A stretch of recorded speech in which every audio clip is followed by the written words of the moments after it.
In October 1975, Detroit plumber Raymond Kowalski finished his regular shift at Municipal Water Services and drove his battered pickup truck to a residential job on the city's east side. What happened during that evening house call would remain hidden for over 3 decades, locked away behind a false wall that nobody knew existed. But when that secret room was finally discovered in 2007, it revealed not just missing money, but a web of deception that stretched back to one of Detroit's most turbulent decades. Before we dive deeper, let us know in the comments where you're watching from. We'd love to hear from you, and don't forget to hit that subscribe button so you never miss any of our upcoming videos. Raymond was 52 years old in 1975, a man whose calloused hands told the story of 30 years working Detroit's aging pipe systems.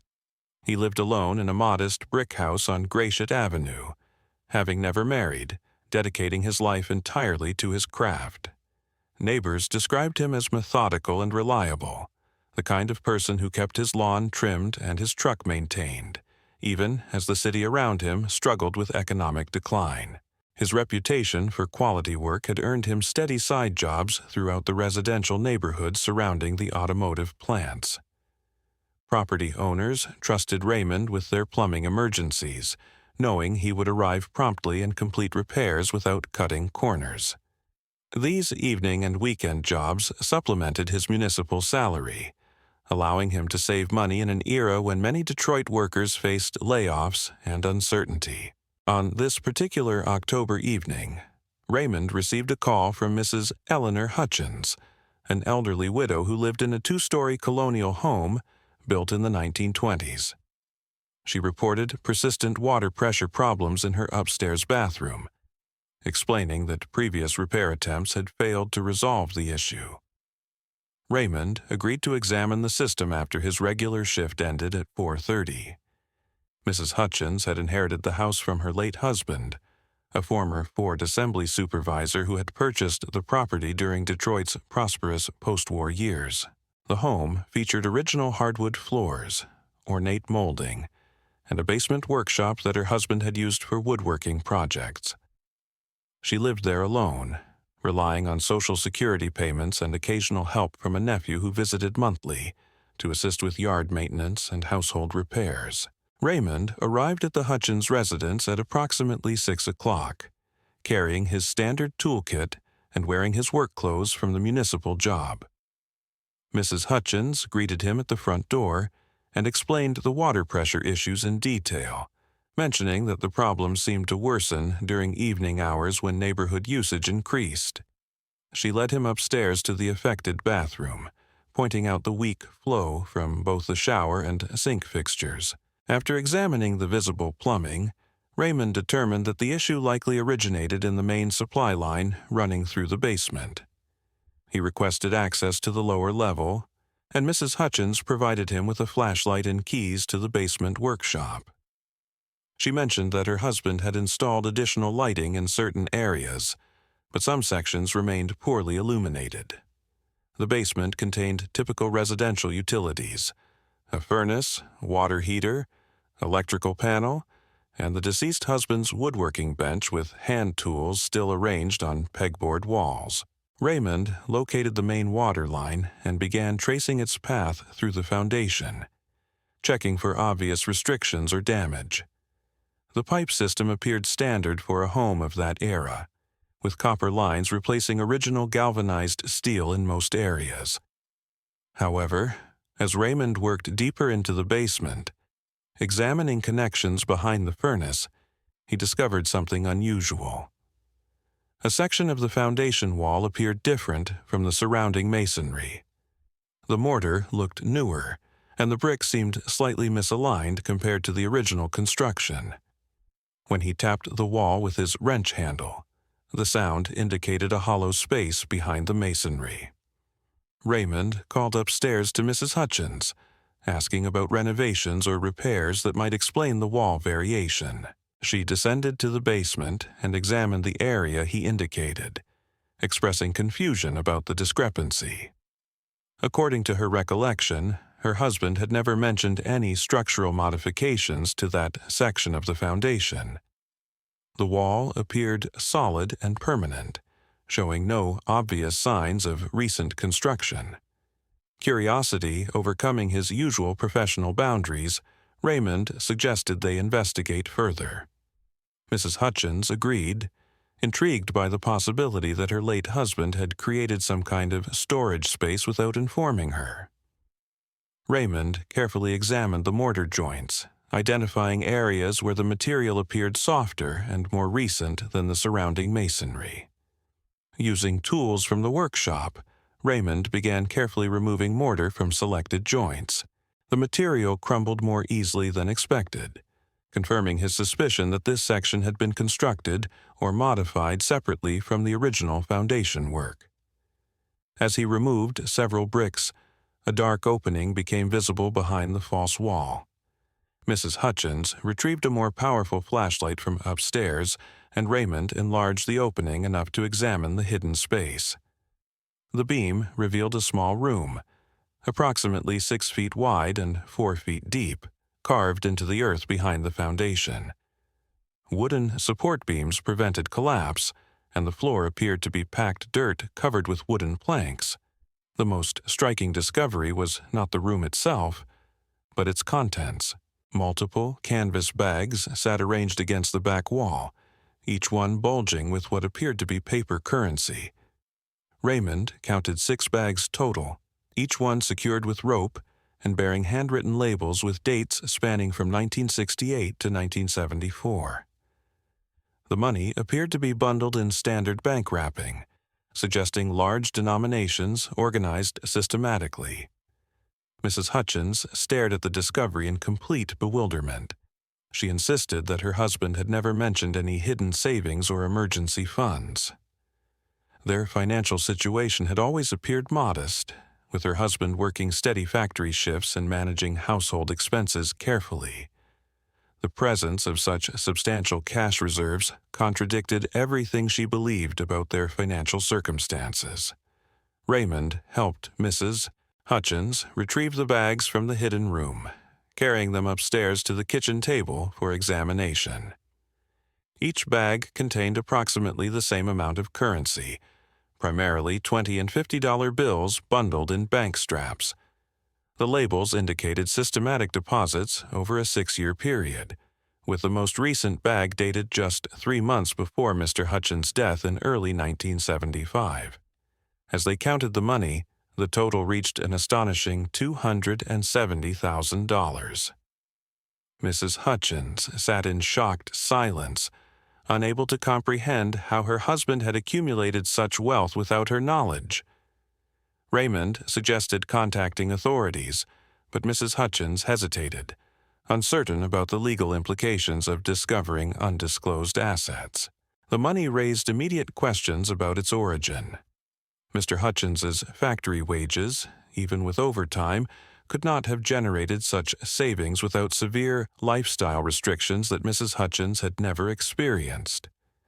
The systematic accumulation pattern suggested regular income from an undisclosed source, accumulated deliberately over several years.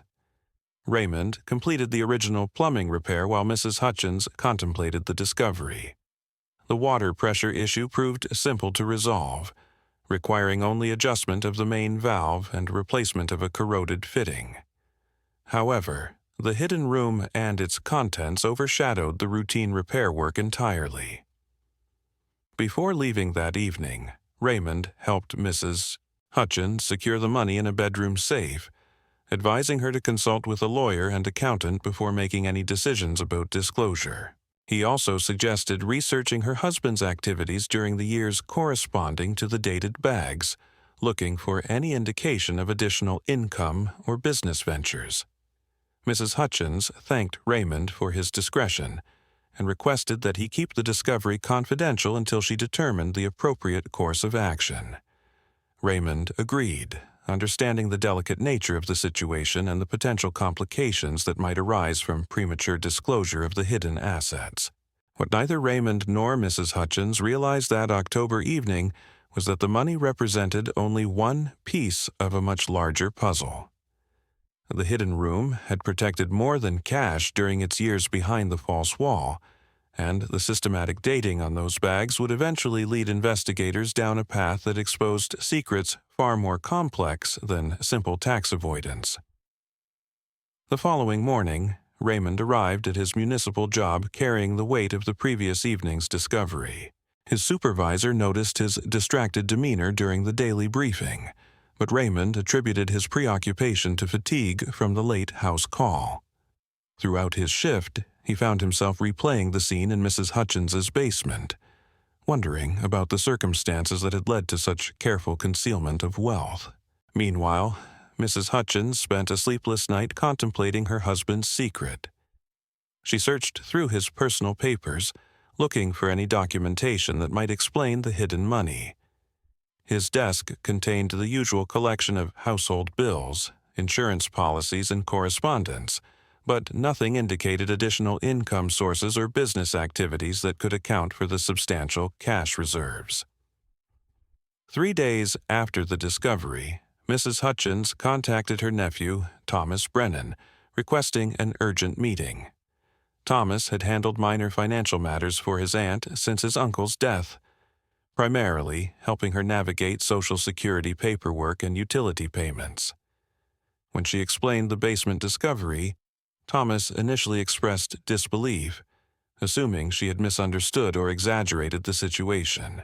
Mrs. Hutchins led Thomas to the bedroom safe and displayed several bundles of currency as proof.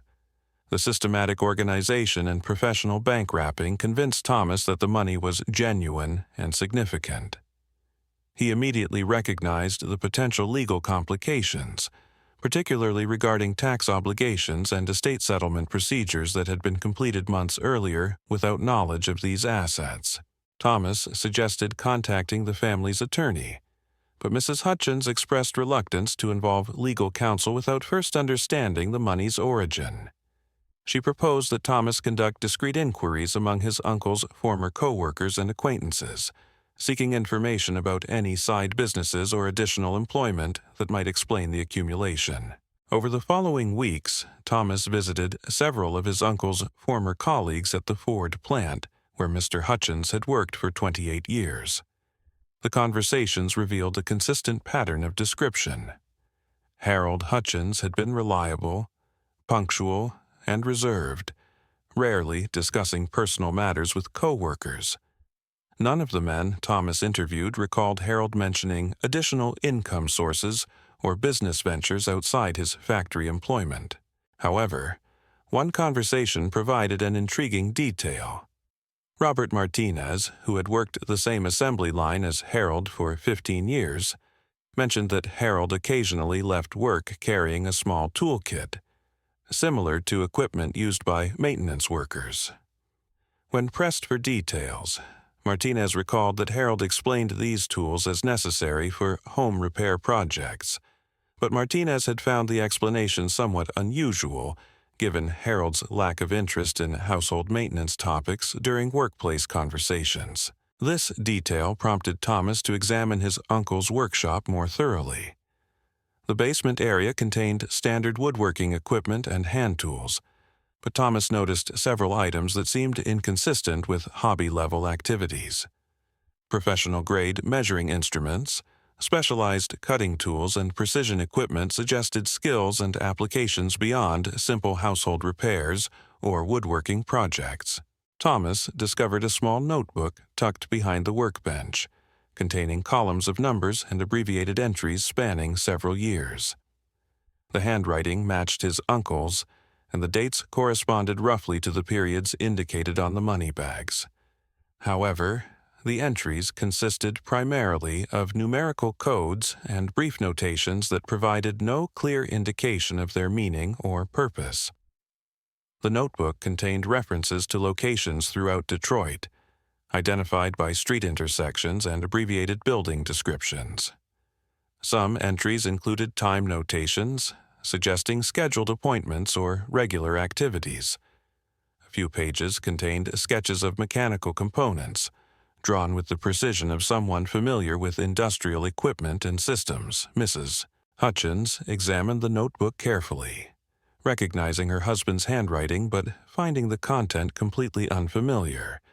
The systematic nature of the record-keeping suggested deliberate documentation of ongoing activities, but the coded format prevented easy interpretation of the actual work or transactions being recorded. Thomas proposed consulting with a private investigator to research the notebook entries and determine whether they corresponded to legitimate business activities or other income sources. Mrs. Hutchins agreed to the investigation, but insisted that any inquiries be conducted discreetly to avoid attracting unwanted attention from tax authorities or law enforcement. The private investigator, Margaret Chen, specialized in financial and background investigations for estate attorneys and insurance companies. She reviewed the notebook entries and identified several patterns that suggested regular appointments at commercial and industrial locations throughout Detroit. The abbreviated building descriptions matched warehouse facilities, manufacturing plants, and commercial properties in areas where Harold would have had legitimate reasons to visit. Chen's initial research focused on cross-referencing the locations with Harold's known employment history and personal associations. Several addresses corresponded to facilities operated by companies that maintained contracts with the municipal water department, suggesting possible connections to Harold's official duties. However, the frequency and timing of the notebook entries indicated activities that extended well beyond normal work responsibilities. Further investigation revealed that several of the reference locations had experienced significant maintenance issues during the periods indicated in Harold's notebook. Chen obtained public records documenting emergency repairs, equipment failures, and system upgrades at facilities that matched Harold's abbreviated descriptions. The timing of these incidents corresponded closely to entries in the notebook, suggesting Harold's involvement in addressing these problems. The pattern that emerged indicated Harold had been providing specialized maintenance services to industrial and commercial clients, utilizing skills developed through his municipal employment to address complex system problems that required expertise beyond standard contractor capabilities. The notebook entries documented these service calls, with the coded format protecting client confidentiality while maintaining records for Harold's own reference. This discovery explained the source of Harold's additional income, but raised new questions about the extent of his activities and the reasons for such elaborate concealment. Municipal employees were generally permitted to engage in private contracting work during off hours, provided it did not conflict with official duties or create conflicts of interest. The secrecy surrounding Harold's side business suggested complications that went beyond simple supplemental income. Chen's investigation revealed that several of Harold's clients operated facilities that processed sensitive materials or maintained contracts with government agencies. The nature of these operations required discretion regarding maintenance activities, equipment specifications, and operational procedures. Harold's municipal credentials provided credibility and security clearance that made him valuable for addressing problems at these sensitive locations. However, the investigation also uncovered evidence that some of Harold's clients operated outside normal regulatory compliance standards. Facilities that should have reported certain types of maintenance issues to environmental or safety authorities appeared to have engaged Harold's services to address problems discreetly, avoiding official documentation that might trigger regulatory scrutiny or compliance reviews. The discovery that transformed a routine plumbing call into a decade-spanning mystery demonstrates how ordinary lives can conceal extraordinary secrets. Raymond Kowalski's careful discretion that October evening protected more than Mrs. Hutchins' reputation. It preserved evidence of a complex network that connected Detroit's industrial underworld to municipal services. When investigators finally pieced together Harold Hutchins' coded notebook in 2007, they uncovered systematic maintenance work that helped facilities avoid regulatory oversight while generating the substantial income hidden behind that basement wall. Sometimes, the most significant discoveries emerge not from dramatic investigations, but from the curiosity of skilled professionals who recognize when something doesn't belong. G.